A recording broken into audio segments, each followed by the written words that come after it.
the Center for Spiritual Living here in San Clemente. We're so glad you're here with us this beautiful Sunday morning. And we'd like you to start out the day with us singing along with Alan Dale on a song called Make Your Own Kind of Music. Here we go. We like making our own kind of music.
Thank you so much, Alan Dale.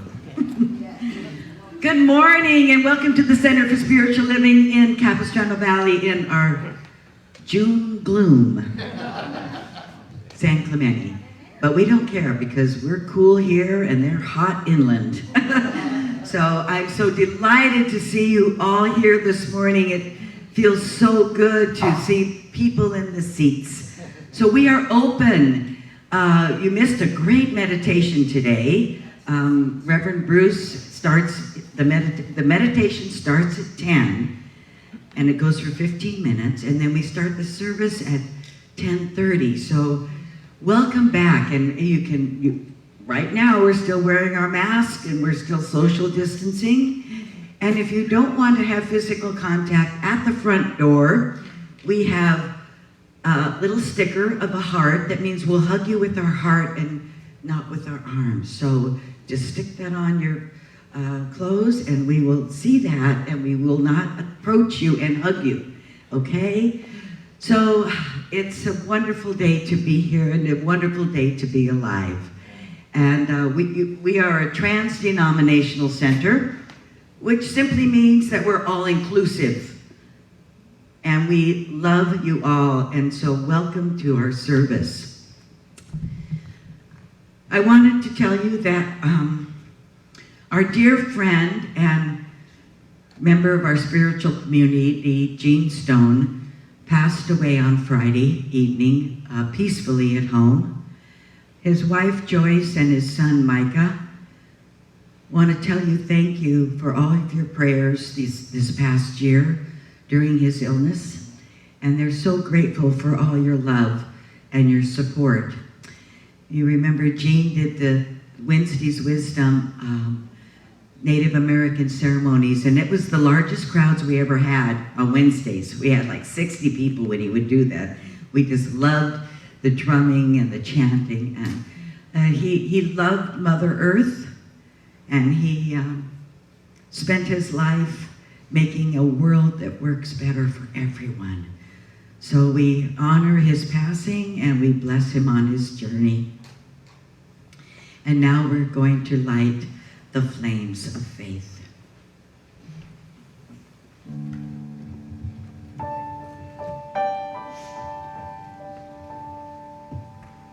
We perform this ceremony to promote the universal consciousness of life, which acknowledges that all peoples, all sentient beings, come from the one great universal presence that we call Spirit.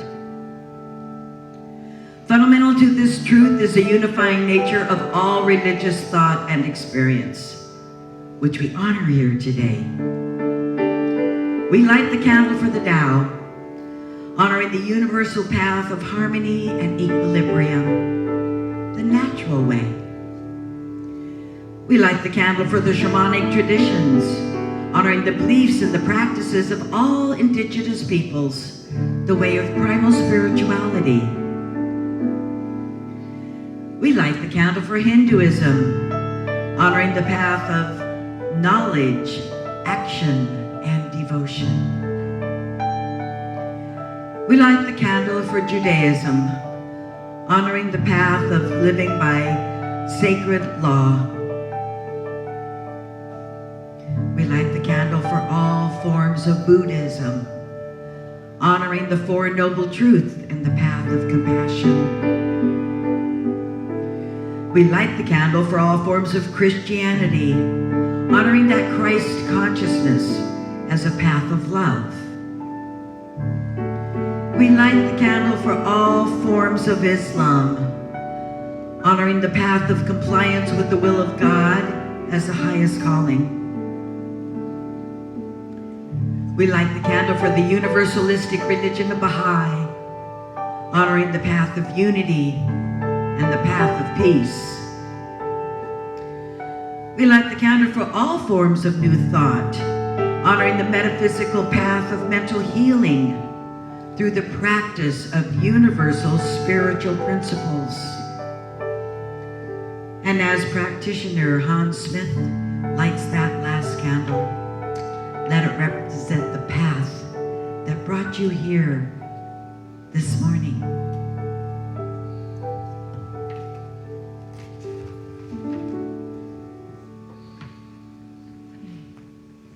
Let us pray.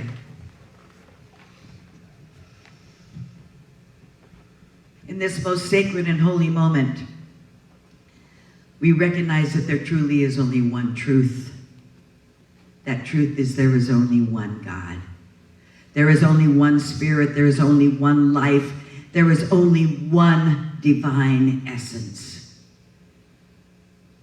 And this love, this energy, this intelligence is in all of creation. Therefore, it is in each and every one of us. We are the compassion. We are the beloved. We are the intelligence of God. And we are the sacred activity of this vital energy. And so this morning I do affirm and I do decree that all is well. And that each one of us is here on purpose. And that purpose is to be the light, to be the blessing, to be the compassion, to be the joy. We are here to reveal all the qualities of God. That is our purpose. And so we are alive. We are awake and we are aware of this divine responsibility within each one. For it is who we are.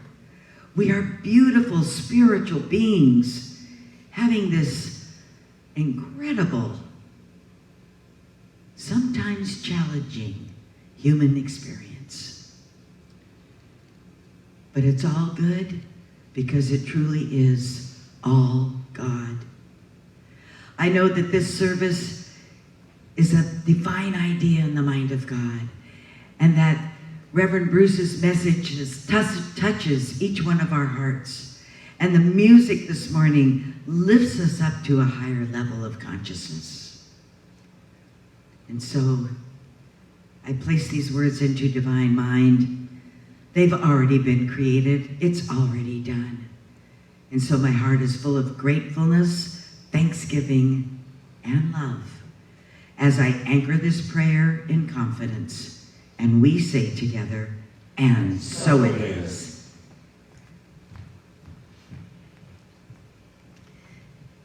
And now our affirmation for today. I transform pain into fertilizer for my next success. All right, let's hear that one again. Fertilizer, really? Okay, let's do it again. I transform pain into fertilizer for my next success. Well, it makes it grow anyway. That's true. And our declaration of principles. I believe in God, the one creative intelligence operating through the universe and operating throughout my entire being now and always. I believe this perfect spirit operates upon a law of mind and creates my experience exactly according to my belief. I believe this perfect creative intelligence can be used by me and by every other person to produce health, abundance, and love in mind, body, and total life experience. I use it now, and I rejoice in it, and so it is. And now, please welcome our very own Allendale.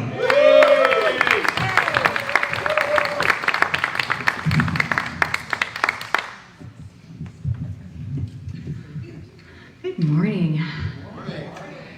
We're going to do a little song, and it's about one of the great truths of life, because whether it's something joyous or maybe not so joyous, this too shall pass.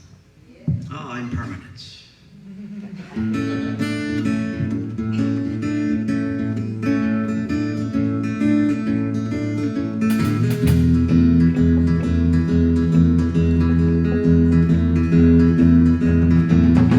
Gave away my ticket to a talkative man, left me on the corner with an empty hand, feeling low, nowhere to go. I gave away my money for a ticket to ride, took the wrong stop, sat down on the side of the road, nowhere to go. I called on my father, said, what have I done? I need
that song.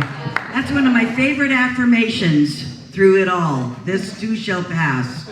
Over and over again. Thank you. I love that song. Let's give him another hand. Yeah. Wonderful, wonderful. Uh-oh. Stay down.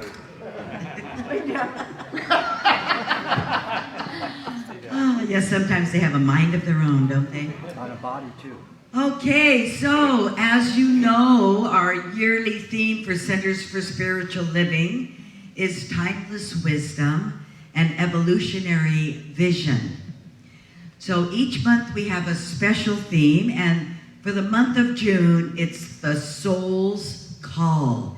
And now I'd like to show you a short video by our spiritual leader for all of the Centers for Spiritual Living, Dr. Edward, on the Soul's Call.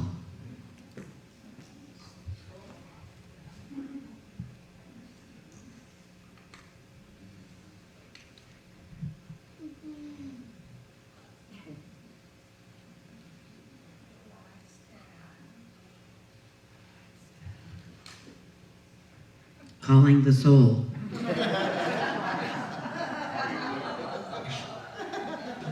What I need to refer to this Maybe we won't watch him this Sure. morning. law next week and governs our creation. Okay,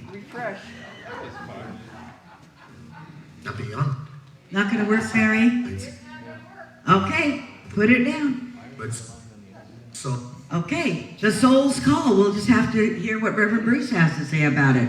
So Reverend Bruce is one of our very own staff ministers, and he's also the co-author of the book, Home Will Never Be the Same Again. Please give a warm welcome to Reverend Bruce Fredenberg.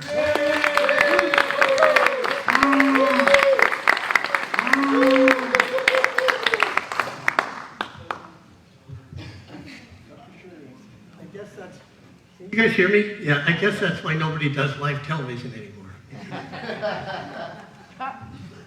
Need the lights up all the way again, thank you.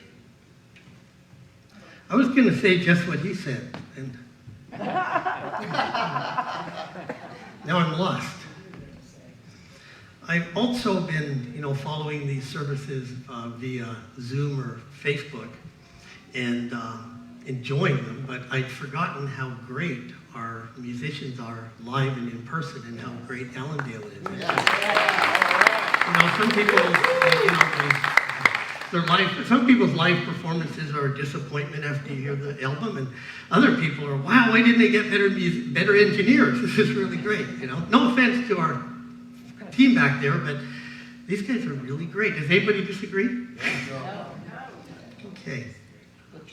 And by the way, boys and girls, I'm old enough to remember when the bank preferred that I took my mask off before I went in. Now they just want the sunglasses off. So. Okay, today's topic, they assigned me this, and it's pushed by pain. And when I first started reading it, I wasn't really interested in talking about that. But here's the context. Suppose we didn't deny or avoid pain. This is what they gave me to work with. But rather embraced it as an invitation to higher consciousness, deeper love, and the opportunity to be more resolute to faith in action. It almost sounds like one of those, this gift is like a gift in disguise. I don't like disguised gifts. I like things that are fun to get, It's like when you're a kid, a surprise is like maybe a red wagon. When you're an adult, it's an IRS audit. I just like them to be no surprise. It's just a nice gift. However, as Dr. Holmes said, I believe everything is as real as it's supposed to be. If a person hurts, he hurts. There's no use denying it. And from CSL's Global Vision, related to today's topic, we envision humanity awaking to its spiritual magnificence and discovering the creative power of thought, a world where every person discovers his, her own personal power and ability to create an individual life that works within a world that works for everyone. And as much as I didn't want to do this subject about pain, I started thinking there's maybe a reason that I was assigned this. And many of you don't know this, but in my career, I was also trained in chronic pain management. When I worked with people who had serious injuries or long-term conditions. And I studied under one of the more preeminent pain specialists in the country. He was the founder and director of the Pain Center at UCLA. And he liked to work in teams. More on that later on, because he felt that, you just do everything you can to support the immune system and the person's recovery. And I, sometimes I think if all I'm doing is making a 2% difference, nobody cares about the difference between 97 and 99%, but the difference between 51 and 41% is everything, right? So it's all important. And the way I came to understand pain is a signal that something is amiss in your life.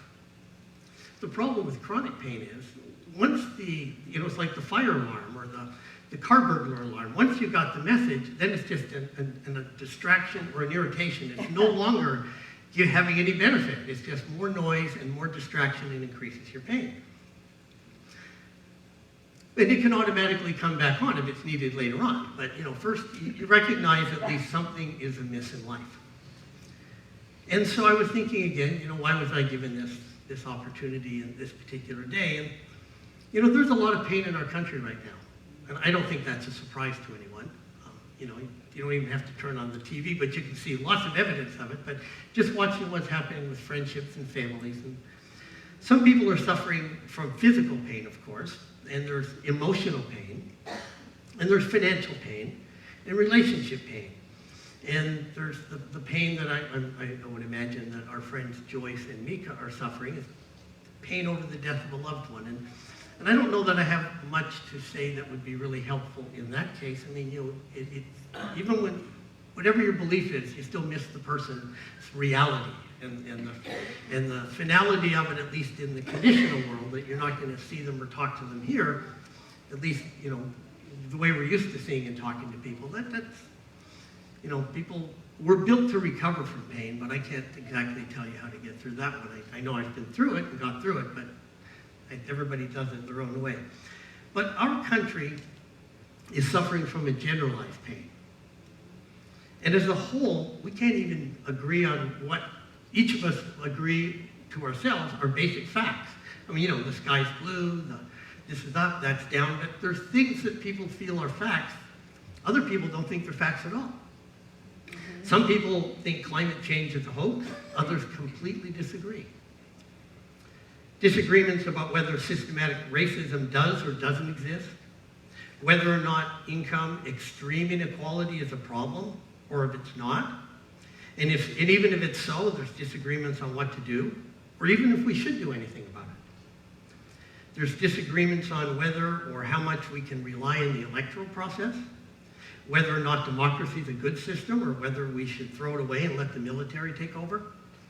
For some people, those are, facts. That's what we should do, one way or the other. I mean, and so again, these all create pain in friendships, and even for some people, family bonds are discarded as we split into us and them.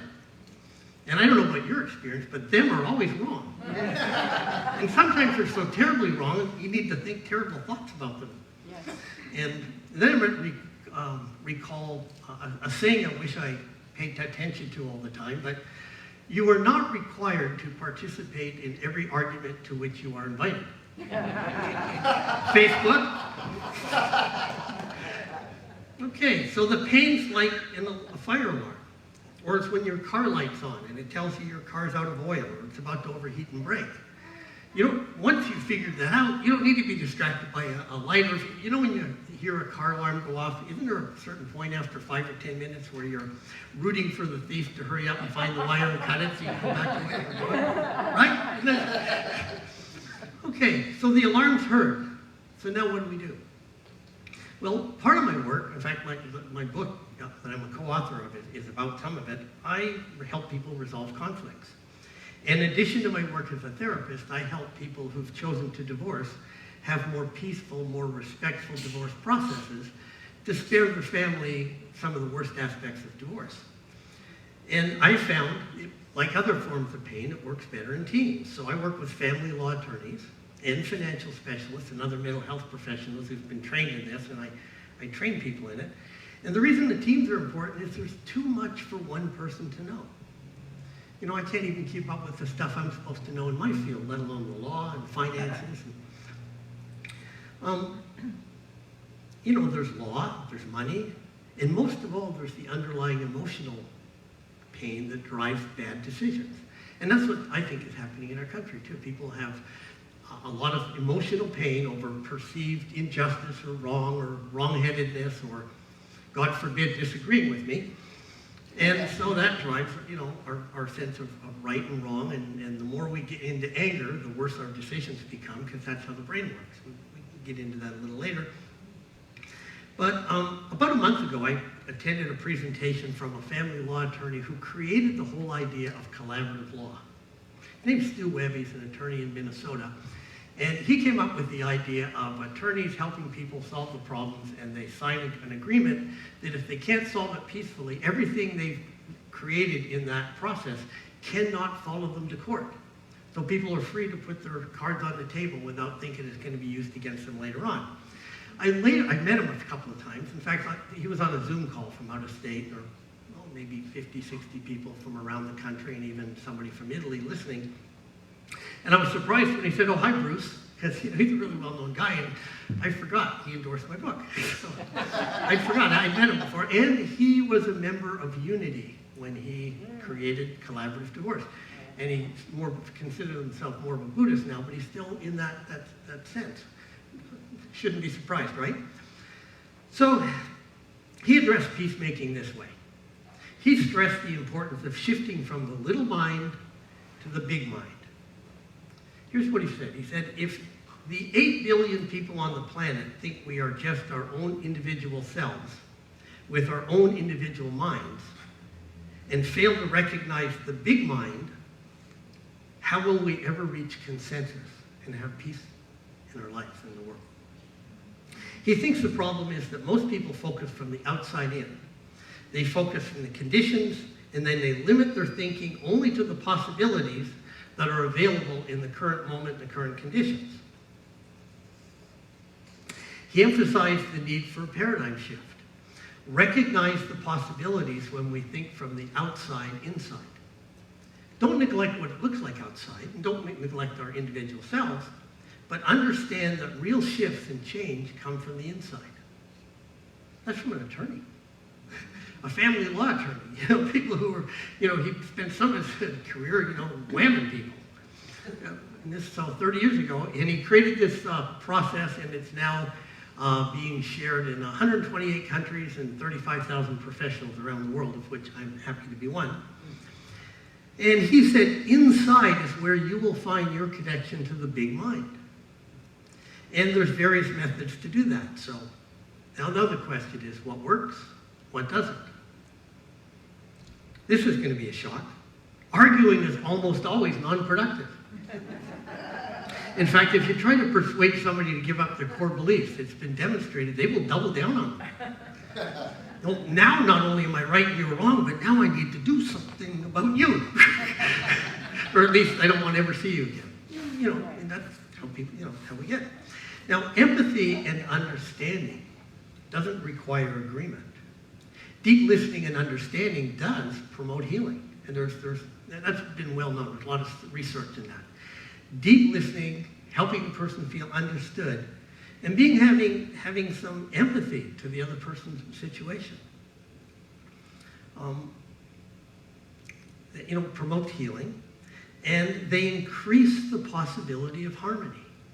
Maybe not right away, but it sets the foundation for the possibility of harmony. So as we go back and forth, he said the secret is the shift to the big mind.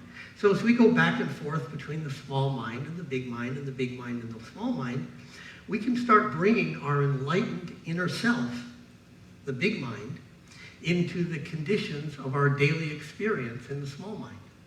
So it's not giving up our individuality, but it's really getting the whole big picture. And then I was remembering this Buddhist thing. I'm sure many of you have heard of it.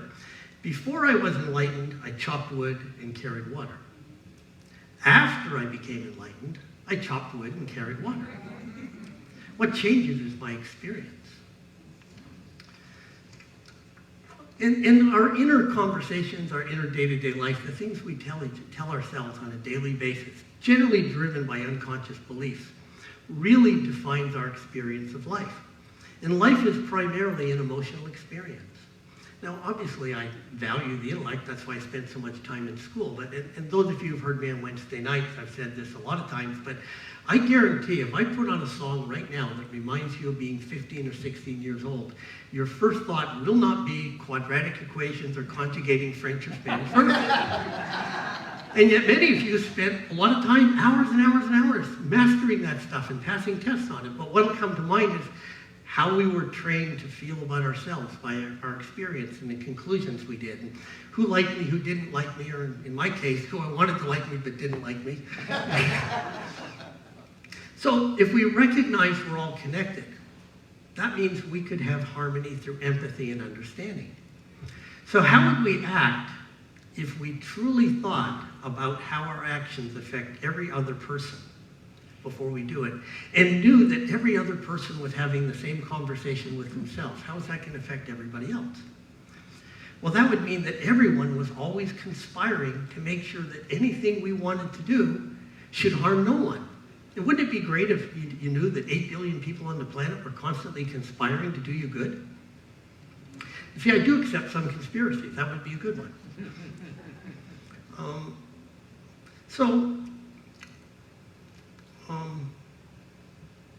So if we really acted if we truly thought about stuff, that would mean that everyone was always conspiring to do no harm, but not as robots, but as enlightened minds who recognize our individuality, but recognize the truth of our teaching. We all come from one source. You know, it's not just a metaphor, too, of that we're all connected. We're all connected right this second, right now, by the atmosphere. You know, this is a little bit crude, but somebody quipped one time, and when you go to the swimming pool, you don't ask, where's the no pooping section? And there's a reason you don't ask that, because it doesn't exist. It's either all a no pooping section or it's not. And I think it's just important to keep that in mind. There's nothing we can do that doesn't somehow affect other people.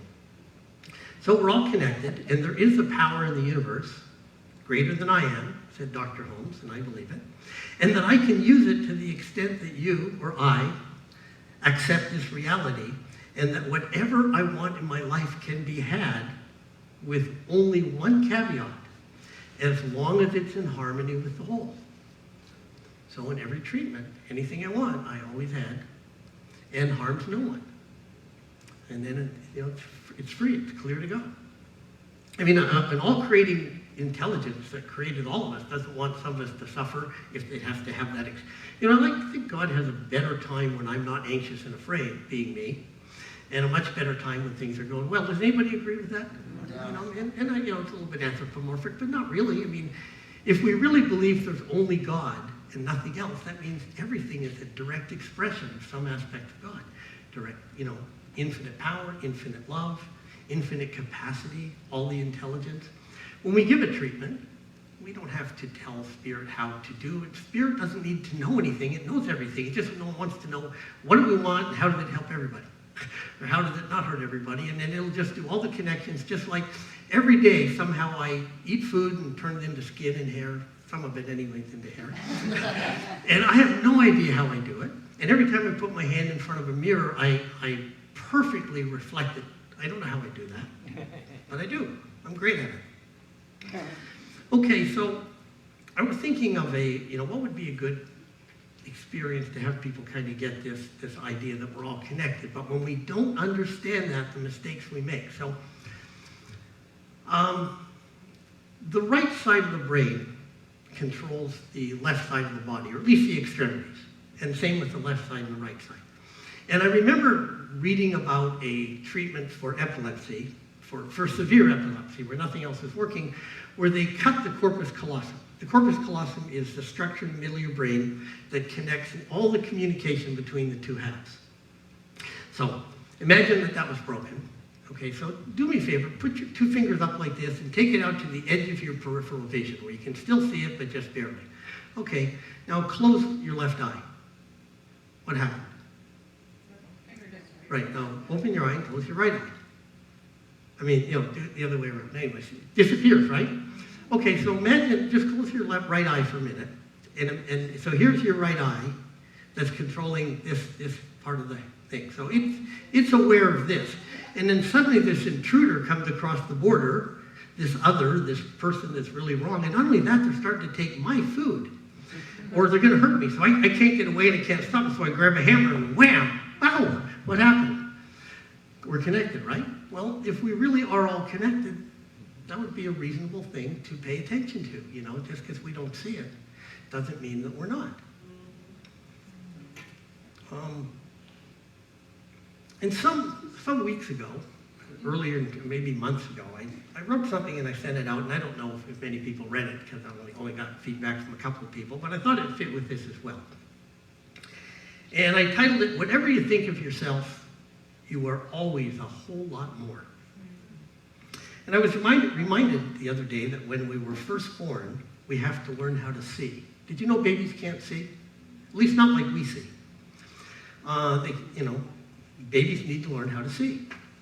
So when we're first born, our eyes are bombarded with light waves, electromagnetic waves of different lengths and frequencies.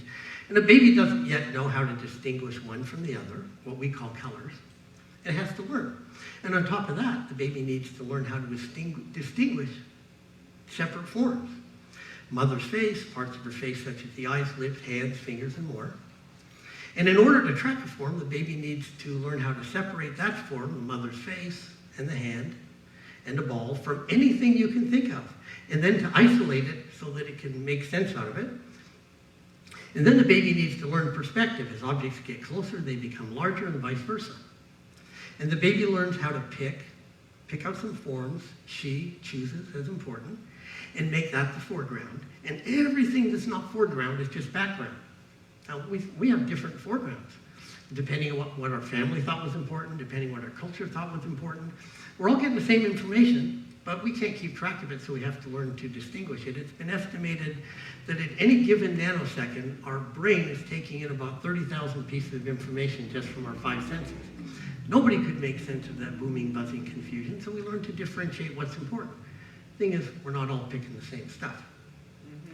So, as objects get closer, they become larger, vice versa. The baby learns how to pick out some and choose what seems important to the baby and make that the foreground, and everything else is background. And your brain had to learn how to do a lot of gymnastics just to learn how to see.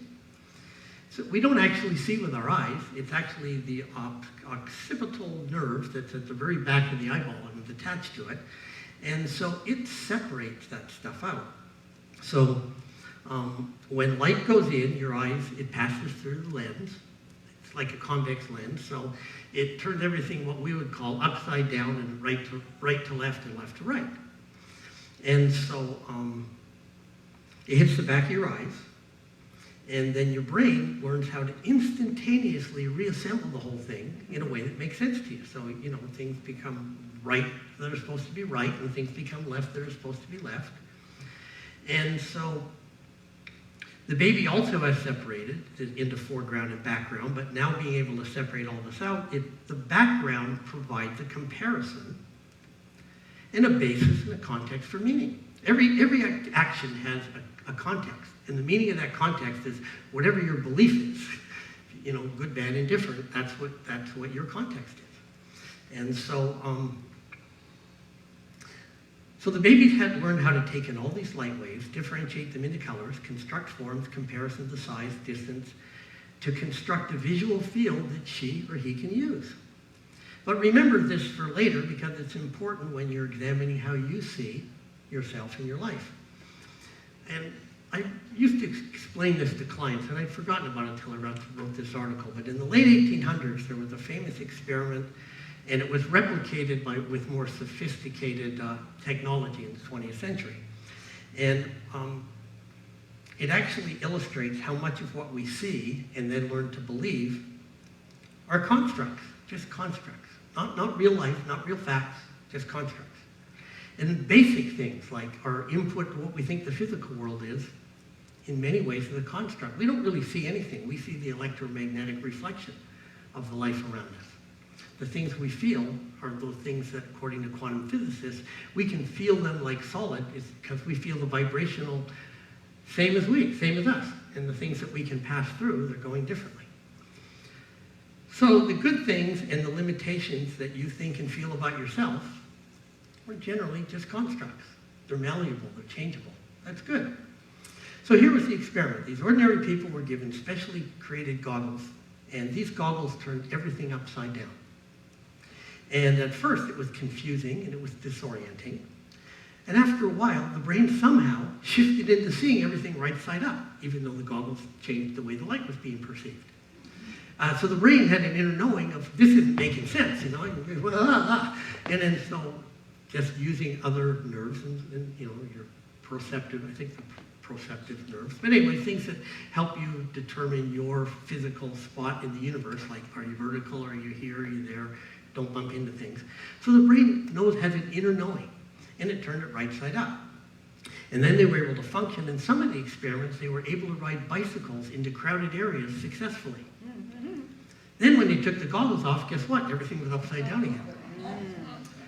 And distorted until the brain adjusted and put everything right side up again. So something as basic as our visual field is a construct. Then why not some of our beliefs? So the question is, what kind of goggles are you wearing? If you were growing up and you had experiences, which you did, you used those experiences to form your belief about the world. And so if you lived in a place or family that everything was going well and there was a lot of abundance and not a lot of violence and no harmony, and a lot of harmony, and you were well taken care of as a baby, people came in when you cried and didn't slap you and tell you to shut up, you're killing our buzz. If they care, then you're going to grow up with a belief about the world as safe, supportive environment. You can trust people. You might have, you made decisions like, did people like me? Am I not likable? Am I not lovable? I am lovable. We make decisions, am I attractive or not attractive? Am I as good as the other people? Can I perform? Is life just too treacherous? You don't know. So you learn to see yourself in reaction to whatever constructs you created. And the impact of those beliefs are connected to what was important to you. And the background was everything else. So if you feel that people don't like you or that you have to work too hard for things, well, that's your reality. And if I try to talk you out of your reality, how far do you think that goes? If there was a pit bull sitting beside you and it was snapping its jaws right at you and I said, don't worry, she's friendly, would that make you stop worrying? Or would you think, oh, it's worse than I thought, now I have a madman and a dog. An idiot is running the show, right? So you make those decisions about yourself. And so maybe the most important decision you made in your life is whether you believed you felt you're safe. And people who feel that life generally works out have different experiences than people who think life requires you to be on guard and keep your weapons close because you never know what's going to happen. So a person who feels life is safe, when things are going well, naturally they feel good. I do. And when things are going badly, they're not that upset because they know sooner or later it'll snap back and revert back to normal, and they've defined normal as good. And a person who goes through life and who's been taught to fear or dislike themselves, from experience or whatever, just think other people do, they'll make those decisions. They'll go through life with that expectation that those things are going to happen. And many people construct beliefs that are best described as sometimes it works, sometimes it doesn't. So don't get comfortable. And so, that free-floating anxiety dampens their enjoyment even when things are going good. And like everyone, you, me, the rest of the world, we all constructed these beliefs at a time when we had no language to even articulate it. So these are unconscious beliefs. And Dr. Holmes talked about unconscious beliefs all the time. We don't, when people say, oh, you've created that in your life, well, that may well be, but since I didn't consciously do it, It's not like guilt, it's just like, how do I get the thing conscious so I can change it? So and some of the beliefs came from your parents, some of your beliefs came from their ancestors, from your culture, all those sort of things. So most of us don't even recognize our beliefs are constructed, but the good news is you constructed them, and since you constructed them, even if you don't remember it, that means no one can stop you from learning how to create new ones. You're the only thinker in your own mind. So if your original constructs are creating a life of joy and satisfaction and ease and abundance, then I'd say keep them.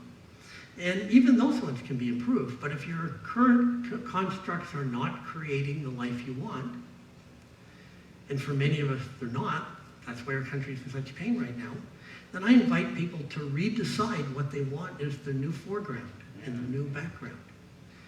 And, you know, find something that's right for you. And Carlton Whitehead was, some of you remember Dr. Jackie, and her teacher was Carlton Whitehead, who was one of the original group of ministers that formed the Science of Mind organization with Dr. Holmes.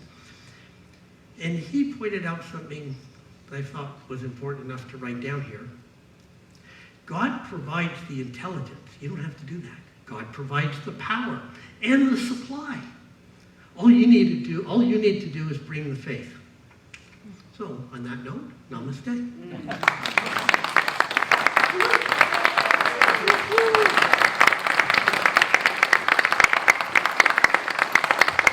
Thank you so much, Reverend Bruce. It was wonderful. I like what you said about listening. You know, listening is one of the... I'm going to show a video first. We have the video that works now, so about the soul's call. But let's give Reverend Bruce another hand. Thank you.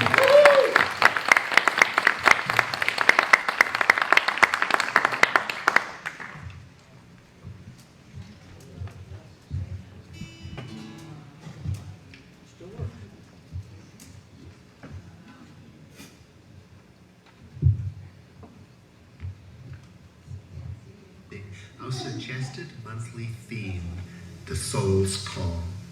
In the science of mind, the word soul is used in a special way to refer to the spiritual law that governs our creation. That says it all. Yeah, that's it. What I was going to say. Now, beyond the science of mind, the word soul is defined in different ways. For example, it can mean the spiritual part of a person that gives life and lives forever. Or it can mean a person's emotional or moral nature, their sense of identity. The soul can also refer to that creative energy that is revealed in works of art. It can refer to the embodiment of a specific quality, like when we say the soul of a nation. Now, in the science of mind, by Dr. Ernest Holmes, the soul is defined as the mirror of the mind, that part of our spiritual being that reflects the forms of our thought. And it is said that it can only work with those thought forms given to it by us. It can only carry out the orders given it. That's the soul of science of mind, the spiritual law that faithfully carries out all instructions given to it. So this month, when we talk about our soul's call, we must keep in mind that we are using the definition from contemporary culture. We're talking about the inner spiritual part of us that gives us life and creativity and identity. We're talking about the inside of us that Carl Jung said awakens us when we look into it. The suggested topic for week 1 is Pushed by Pain, and it is written by Tracy Brown.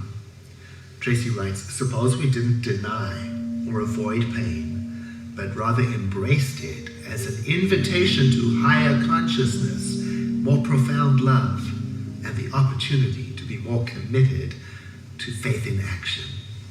Week 2 is... And now, Allendale.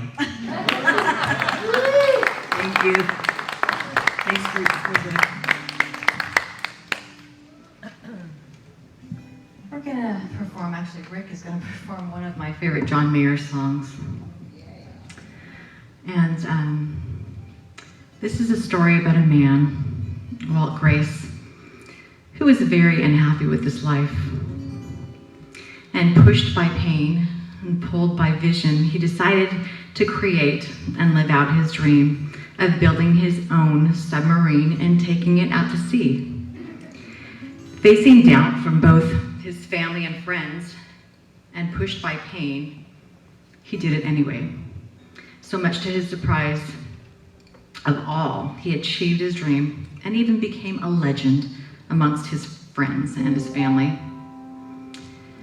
This is a cute and poignant nautical tale that teaches us not to give up on our dream, especially amid the most challenging times in life. So here is Walt Grace's Submarine Test, January 1967.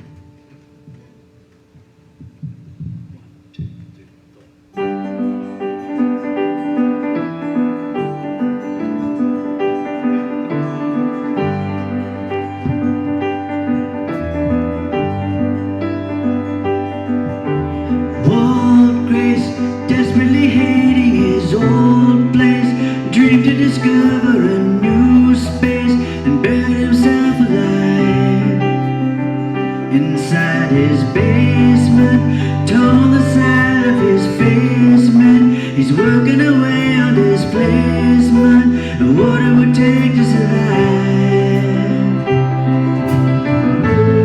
'Cause when you're done with this world, you know the next is up to you. And his wife told his kids he was crazy, and his friends said he'd fail if he tried. Oh, with a will to work hard and a library card, he took a homemade fan blade, one-man submarine ride.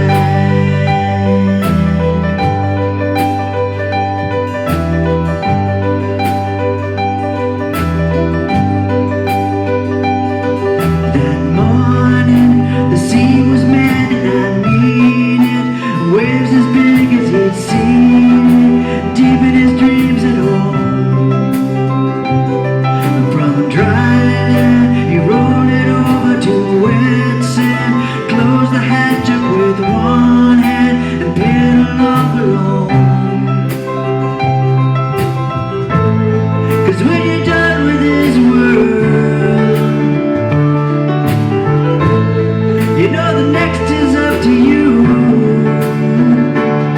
And for once in his life, it was quiet as he learned how to turn with the tide. And the sky was a flare when he came up for air in his homemade fan blade, one-man submarine ride.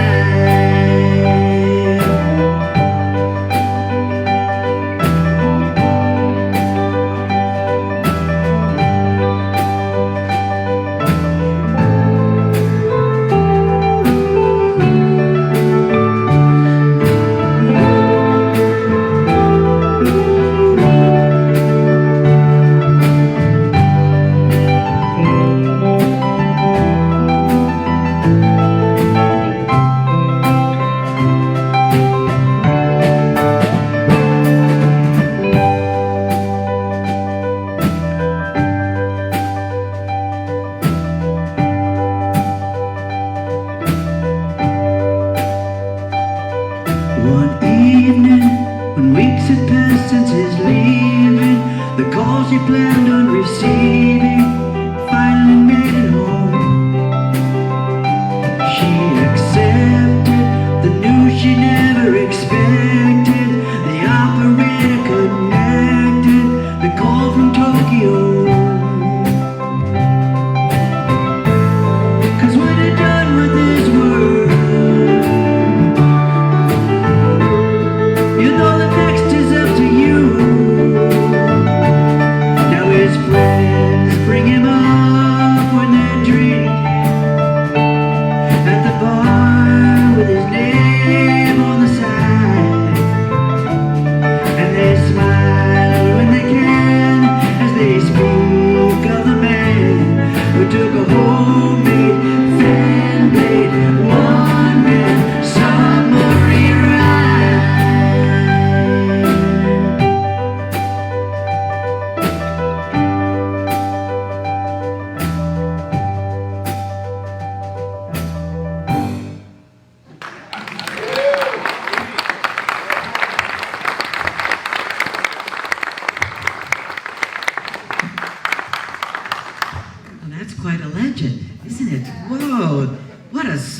song. Thank you so much.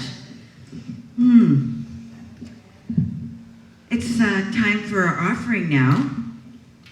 So we do not pass the baskets. So there's a basket at each door, and also in the back of the room on the table for your donation. Or if you'd like to just mail it into the center, that would be fine. Or you can go to our website and there's a place to donate there. And we appreciate all your giving, because giving is receiving. It's all the same. So let's do our affirmation together.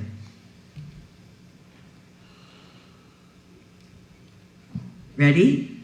My offering is my acceptance of God as the source of my supply, and it symbolizes my faith in the abundant flow of this supply.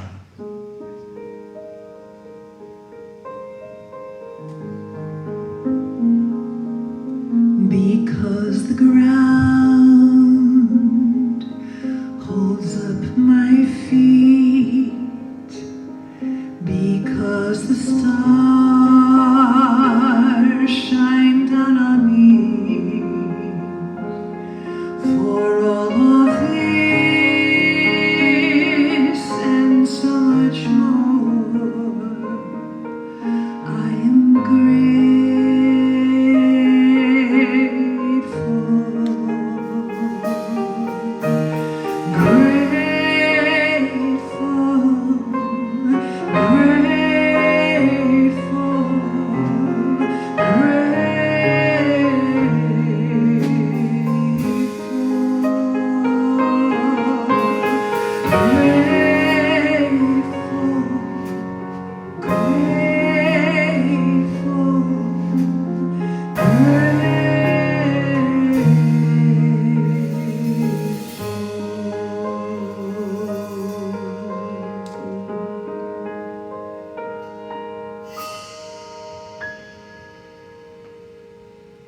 Thank you, Diane. That's Diane King Band, our wonderful music director and choir director. Let's give great thanks for you. And for our band, David Page, Bill Dixon, Ed Cusby. Thank you for your beautiful music. And for our wonderful, wonderful Alan Dale. Thank you so much for your beautiful music. I love it. In the sound booth today, we have Dave Freeman and Mary Brogdon. Thank you for all that you do. And on camera today, we have Paul Kanetsky, and we thank you. And one more time, thank you, Reverend Bruce Fredberg, for your wonderful talk today. Thank you so much. Right after the service, we have coffee and conversation on Zoom. Still on Zoom. Not maybe not much longer, but still on Zoom. And there you could have a spiritual mind treatment and affirmative prayer with our practitioners today, who are Marlene Kuckler, Faith Mackey, and Aidan Greeny. And they are available in breakout rooms on Zoom right after the service. And let's see, now we'll have invitations by Reverend Karen and Rick Dale. But before that, we're going to have birthdays. So anyone who has a birthday in June, please stand. We're going to sing to you. Happy birthday to you. Happy birthday to you. Happy birthday, happy birthday. Happy birthday to you. We celebrate you.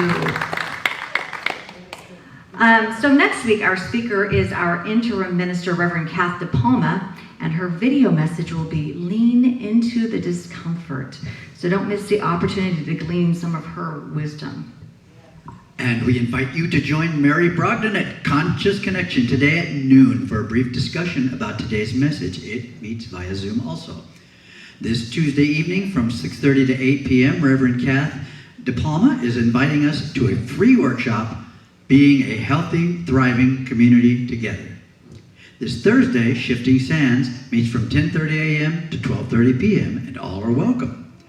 Coming Home, Awakening to Spirit meets on Friday mornings at 8 a.m. And finally, We invite you to happy hour on Friday evenings at 5 p.m. All of these events are accessible via the links on your weekly email. And on Sunday, June 20th, at our Sunday service, our beloved Dr. Heather will be here to share her last goodbyes with us before she goes to Canada. So plan to be here for Father's Day and to see Dr. Heather off. And Reverend Judy will be giving the message, What's Evolution Without Love? So yay, don't miss June 20th. And now our board president, Lee Van Slyke, would like to make an announcement. Thank you, Karen. You're welcome. The Board of Trustees is pleased to announce that it will be presenting Reverend Alice Reed as a candidate for Senior Minister of the Center for Spiritual Living, Capistrano Valley. Reverend Alice will candidate at our center Sunday, June 27th. She will give the Sunday talk and present a workshop on the same afternoon. Preceding the workshop, a box lunch will be provided, and we will have a chance to chat with Reverend Alice, ask questions, and get to know her.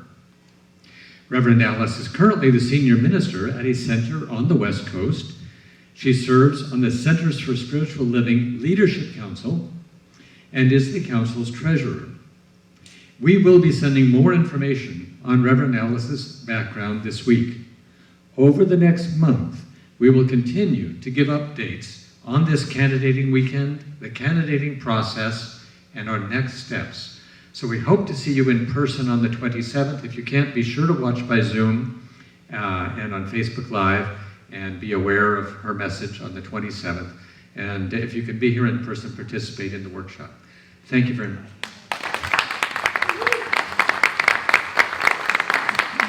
All right, it's time to sing. You all want to stand and sing with us?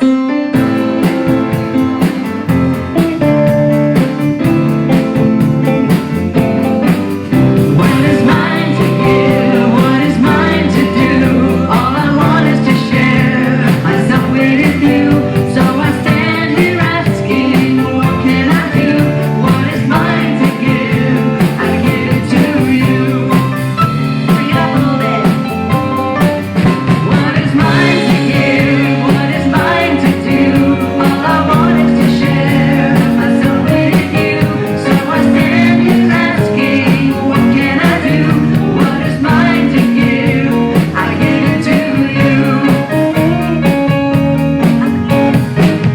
What is mine to give? What is mine to do?